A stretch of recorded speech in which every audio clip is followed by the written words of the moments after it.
What impacts the environment the most? Is it monster truck rallies, selfies, or overpopulation? In 1940, there were 130 million people living in the United States. Guess how many in 2016?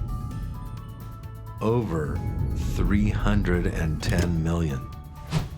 That's a lot of people each making choices which impact the environment and leaves one of the greatest carbon footprints per capita of any country.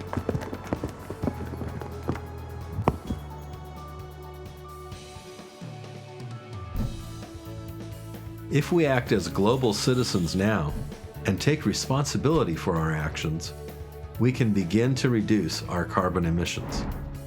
The National Environmental Protection Act, NEPA, of 1969, which started the EPA, requires that any federal program, policy, or project that may entail potentially significant environmental impacts undergo an environmental impact statement.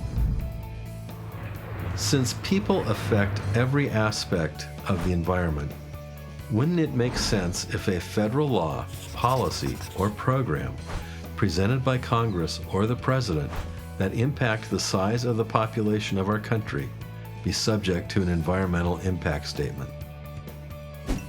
Title I, Section 101A of NEPA does recognize the profound influences of population growth on the natural environment, unquote. Given that 80% of all population growth comes from immigrants and the children of immigrants, the environmental impact of that increase must be studied and shared so that Congress is aware of the consequences.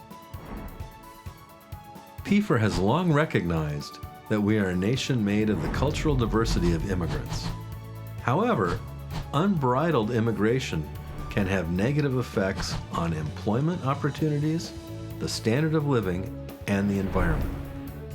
Taking the initiative, PFIR has prepared an EIS that addresses 6 potential long-term environmental impacts associated with immigration that include urban sprawl and loss of farmland, habitat loss and impacts on biodiversity,